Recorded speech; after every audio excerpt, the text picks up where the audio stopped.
iniciamos uma nova disciplina, Direito Constitucional 2.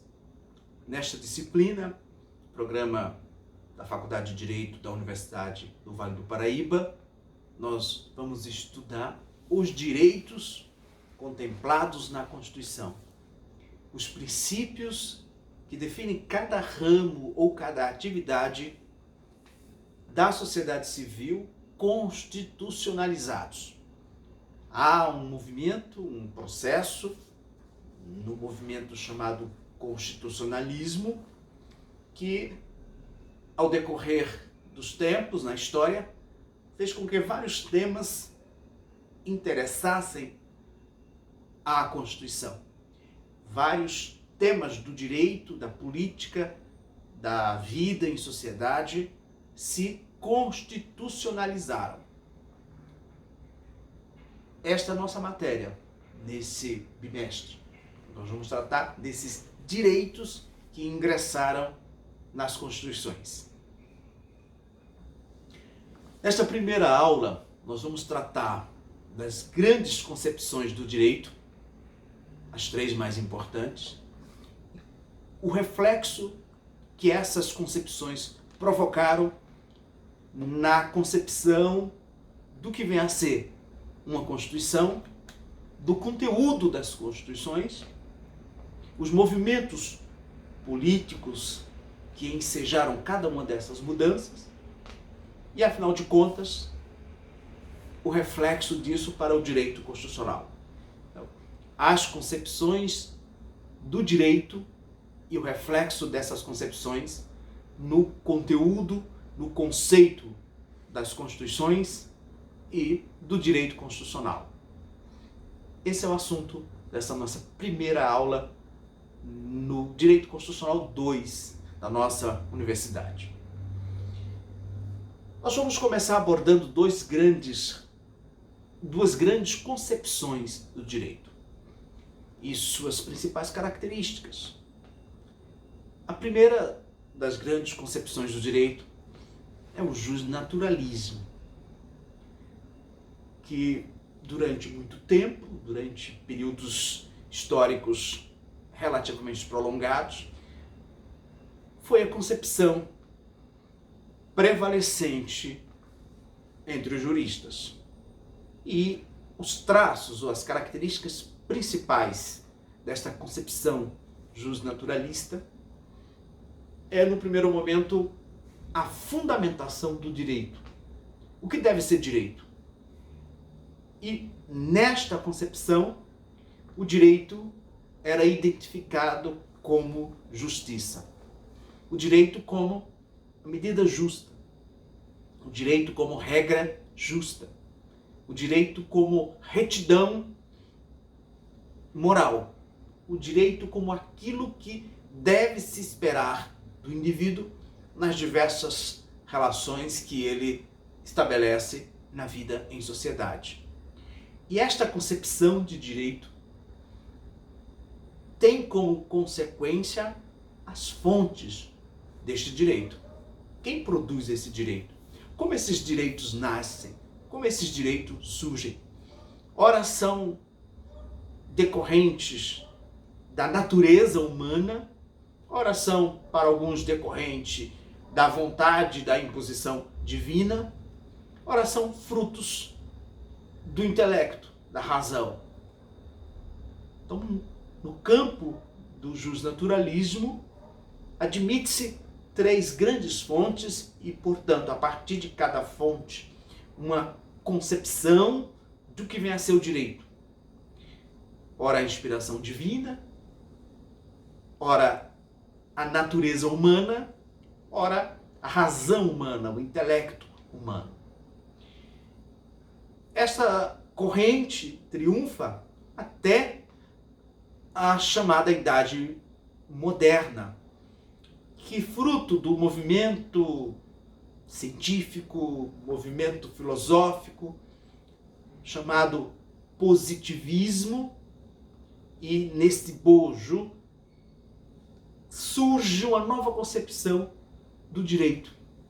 O direito como produto ou vontade estatal, O direito como resultado de uma decisão política. O direito como resultado da vontade de uma sociedade politicamente organizada. Neste momento, nós temos direito se identificando ou se equiparando ao Estado. O direito é produto do Estado. O direito é produzido pelo Estado. Esta concepção nos leva a um direito codificado, a um direito norma, a um direito identificado como um conjunto de normas positivadas, produzidas por um núcleo de poder, produzidas pelo Estado, produzidas como decorrência da organização estatal. Esta concepção do direito como vontade, o direito como decisão política, o direito como produto de decisões, de vontades, de consensos, o direito positivado nos leva ao normativismo jurídico. E nesta concepção, nós temos a identificação entre direito e norma, direito e produção normativa, direito e vontade do Estado. É neste contexto que surgem os grandes códigos, as grandes codificações, os grandes estatutos e também as constituições escritas. O direito positivado, o direito normatizado, o direito norma, direito código, direito conjunto de regras, de normas, fruto desse movimento chamado positivismo.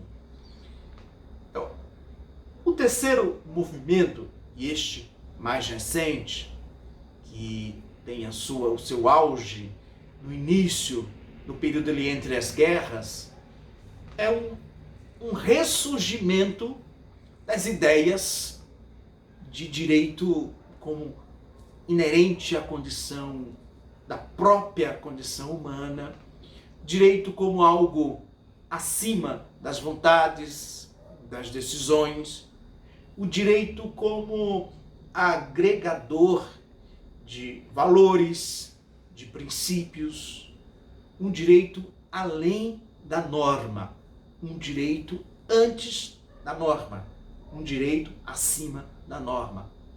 Esse movimento nós podemos chamar de pós-positivismo, como uma categoria bem genérica, sendo o conjunto de concepções jurídicas que nos levam a entender que o direito deve ser ou é algo além da norma, além do que está escrito nos códigos e nas constituições. Isso nós temos, historicamente, o direito identificado como direito que busca o valor primordial da justiça, e identificamos essa concepção de direito como corrente justnaturalista, e, portanto, a fonte ou o que legitima essa produção desse direito, a criação desse direito, ora é a natureza humana, ora a vontade divina, a inspiração divina, ora é produto da razão humana. Por outro lado, nós temos o direito positivado, o direito ordenamento jurídico, o direito decisões tomadas por um órgão colegiado, por um poder organizado politicamente, o direito produto estatal, o direito norma, o direito ordenamento jurídico, o direito conjunto de regras positivadas, positivismo jurídico que leva ao normativismo, a redução do direito à norma, ou a redução do direito àquilo que pode ser normatizado ou pode ser entendido como conteúdo de uma norma. E Mais modernamente, já nos nossos dias, nós temos a reação de determinados segmentos, determinados grupos filosóficos e de juristas que querem um direito além da norma, um direito que tenha como fundamento não apenas a vontade do Estado, não apenas a vontade posta, mas que busque fundamento, mas que busque respaldo, base, justificativa em determinados valores, em determinados princípios, em determinados valores e postulados da sociedade. Um direito que vai além da norma, um direito que deve atender a determinadas premissas morais, premissas éticas, premissas inerentes à condição humana, premissas inerentes ao que deve ser ideal na nossa sociedade. Quando nós analisamos essas três grandes concepções de direito, nós vamos perceber que cada uma delas produz ou gera uma Constituição com um perfil específico ou com perfis diferenciados. No auge do positivismo jurídico, nós temos três grandes autores importantes. Hans Kelsen, que vocês conheceram nos cursos de introdução ao estudo do direito, de filosofia do direito.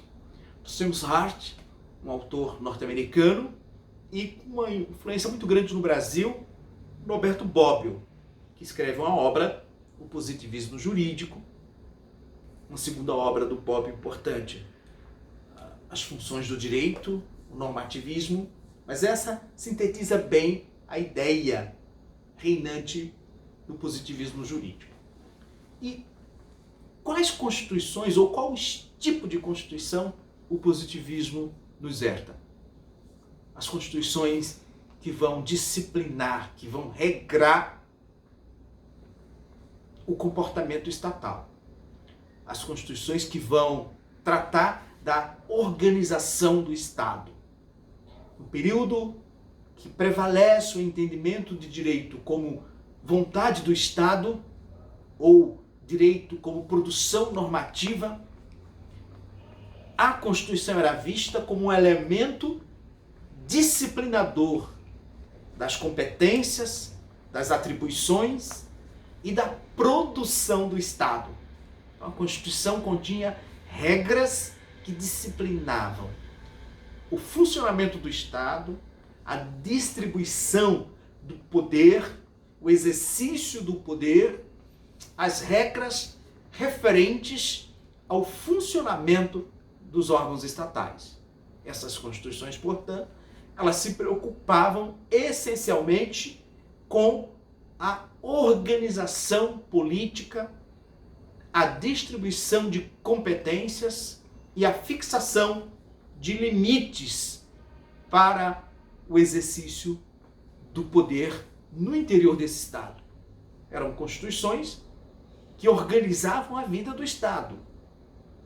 Porque se o direito era vontade estatal, se o direito era entendido como conjunto de normas postas pelo Estado, o papel da Constituição e, portanto, o objeto do direito constitucional era disciplinar esta produção normativa, disciplinar este órgão, disciplinar o Estado, desenhar os arranjos institucionais pertinentes a esse Estado que iria produzir o direito que vigoraria nesse Estado. Então nós temos uma definição de um conteúdo de uma Constituição ou um estilo de Constituição dependentes diretamente da concepção do direito prevalecente neste período. Esta concepção jurídica, positivismo jurídico ou normativismo jurídico, coroado nas obras de Hans Kelsen, de Hart, dos Estados Unidos, entre nós uma grande influência do Roberto Bobbio, e portanto cito os três autores de referências para vocês, ela entra no descrédito no período entre as guerras mundiais, a Primeira e a Segunda Guerra Mundiais. E o que se percebe neste período? Quais são as concepções que prevalecem. A concepção de que o direito precisa de algo além da vontade, o direito precisa de algo além das convenções, algo além dos consensos políticos para ter o fundamento de validade. E nós entramos então no período chamado pós-positivismo, que é um período no qual o direito é invadido por concepções filosóficas, concepções éticas, concepções humanitárias. O direito precisa estar respaldado ou ter como fundamento de validade algo além da vontade estatal, algo além do consenso da sociedade. Neste momento, a figura do ser humano, a figura do indivíduo, as regras ideais entre os estados, a vida humana, a dignidade inerente à condição humana, a busca do desenvolvimento, a busca da paz, a promoção do bem-estar, a justiça social, as regras referentes ao funcionamento dos mercados, o controle sobre o poder econômico. Todas essas ideias que não pertencem ao campo do direito, mas que exigem uma normatização, mas que exigem e passam a influenciar, a fundamentar decisões políticas que são depois transformadas em normas. E é esta corrente filosófica, corrente sociológica, corrente política que vai promover uma profunda transformação na concepção do que vem a ser uma Constituição, do conteúdo de uma Constituição. Essa Constituição deixa de organizar apenas a vida do Estado, esta Constituição deixa de disciplinar apenas a produção do Estado, a produção normativa, a produção dos diversos órgãos, o funcionamento dos órgãos do Estado, para avançar sobre todos os campos da vida humana que são interessantes, que são relevantes, sobre todos os campos da vida humana sobre as quais o Estado deve atuar. Nós temos, ingressando nas Constituições, diversas outras pautas, as pautas sociais, as pautas referentes ao desenvolvimento, as relações internacionais, as pautas referentes às condições em vida em sociedade. Então, as Constituições deixam de ter apenas um conteúdo ou um perfil de organização do Estado e passam a cuidar de outros assuntos que interessam. E à medida em que as Constituições passam a tratar de outros assuntos, o direito tem que ser visto de outra maneira. O direito passa a ser visto não apenas na sua visão positivista, não apenas na sua visão normativista, mas sim a partir destas concepções dadas pelo pós-positivismo. Ou seja, o direito é norma, o direito é consenso estatal, mas não só isso. Mas não basta a vontade do Estado, não basta a decisão política do grupo. É preciso que esse direito vise a realização de determinados fins, de determinadas tarefas. É preciso que esse direito, que esta norma, tenha objetivos a alcançar, tenha tarefas, funções a desempenhar. E esta concepção do direito vai influenciar o conteúdo das Constituições. O terceiro movimento político que irá alterar as concepções do conteúdo das Constituições e, portanto, do direito constitucional, são os movimentos revolucionários que transformaram as concepções de direitos fundamentais. Esses movimentos revolucionários colocavam de um lado o indivíduo, o ser humano, e do outro lado, o poder político, o poder estatal e diversas outras ordens de poder. No primeiro momento, nós temos um movimento que leva às constituições os direitos civis e políticos, os direitos inerentes à individualidade e aos seus negócios, portanto, os direitos vinculados à vida civil, os direitos inerentes à propriedade, à liberdade, à segurança, os direitos que geram prestações negativas para o Estado, ou seja, o Estado tem que se abster, tem que garantir. E esses direitos civis e políticos são conquistas das revoluções liberais, a americana, a inglesa e a francesa. Essas três revoluções liberais geraram constituições que asseguram direitos civis e políticos. Direito inerente à participação política e direitos inerentes ao indivíduo como sujeito de direito, ao indivíduo como pessoa de direitos, ao indivíduo como agente capaz de celebrar negócios jurídicos. Esse é o perfil de um Estado fruto dos movimentos revolucionários, das três revoluções liberais. Este perfil de Constituição, esse conteúdo de Constituição, vigora na Europa e na América até o início dos anos 1900. E ao pegar a Constituição brasileira de 1824, que é a primeira Constituição, nós vamos encontrar nessa Constituição exatamente este perfil de Constituição. Ainda prevalecente as ideias do positivismo jurídico, as ideias de uma Constituição que normatiza o exercício do poder, que disciplina a produção estatal e, portanto, a Constituição que se preocupa com o Estado, mas fruto destas revoluções liberais, fruto desses movimentos políticos, uma Constituição que tem um rol de direitos fundamentais, mas apenas de natureza política e civis. São as Constituições liberais, a inglesa, a francesa, a americana e as brasileiras, de 1824 e de 1892, a primeira da nossa República. Há dois movimentos importantes, um que ocorre na Alemanha e outro que ocorre no México, que vão gerar mudanças nas constituições.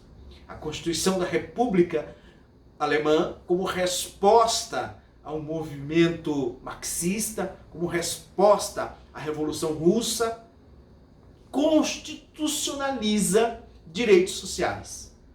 A mesma coisa acontece na Constituição mexicana como resposta de uma revolução popular. E a partir desses dois movimentos revolucionários, o russo influenciando a Alemanha e o mexicano influenciando a América, nas décadas de 10 a 30 dos anos 900, nós temos uma mudança em quase todas as constituições, exceto nos países que não tiveram movimentos revolucionários e que não tiveram mudanças no regime capitalista por iniciativa estatal.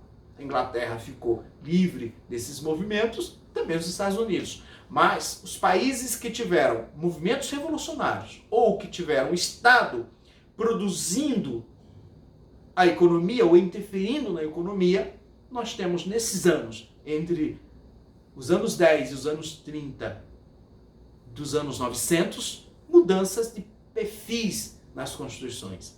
As constituições passam a aceitar em seu texto ou incorporar em seus textos direitos sociais, direitos inerentes à seguridade social, que envolve saúde, educação, assistência, direitos inerentes à habitação, direitos inerentes a bem-estar ou aos meios de produção do bem-estar de uma sociedade. Essas constituições, portanto, recebem um conjunto de direitos sociais e econômicos. E por último, nós vamos ter, já depois da Segunda Guerra Mundial, um movimento de alteração das constituições para que elas possam receber em seu corpo um conjunto de direitos voltados às relações internacionais, à busca do desenvolvimento equilibrado, à busca da promoção da paz, à busca de relações sadias entre as nações. E já estamos falando, portanto, dos anos 50 e 60. Portanto, as concepções filosóficas do que vem a ser o direito interferem diretamente no perfil das constituições. Os movimentos políticos, revolucionários, liberais, sociais, socialistas, a resposta que é dada pela igreja, pela política, a resposta fruto dos movimentos sindicais, tudo isso vai interferindo e vai mudando o perfil, vai mudando a concepção da nossa Constituição. Então, hoje, quando nós pegamos a Constituição Brasileira de 88, devemos compreender que as modificações que o texto constitucional, que o conteúdo das constituições, as modificações das concepções do que vem a ser o direito constitucional, são resultados de 300 anos de mudanças nas concepções do direito, positivismo, justnaturalismo, pós-positivismo, nas grandes mudanças das concepções políticas, liberalismo, socialismo, influência do marxismo, resposta social-democrata na Alemanha, e também as mudanças ocorridas nos grandes conflitos internacionais, em especial a Primeira e a Segunda Guerra Mundial. Então, a Constituição ela nunca ficou de fora ou aquém, nunca deixou de sofrer a influência de diversos movimentos, de diversas transformações pelas quais a nossa sociedade passa. Hoje, a Constituição e, portanto, o conjunto de direitos estão contemplados que integram o texto constitucional são resultados de diversos movimentos filosóficos, políticos e sociais. E a Constituição, portanto, vai tendo seu objeto, tendo seu conteúdo e, portanto, o direito constitucional também vai se moldando ao avanço dessas concepções, à mudança dessas concepções, ao resultado desses movimentos filosóficos, políticos e sociais. A Constituição, portanto, é o documento jurídico que sintetiza essas diversas tensões sociais, políticas e filosóficas.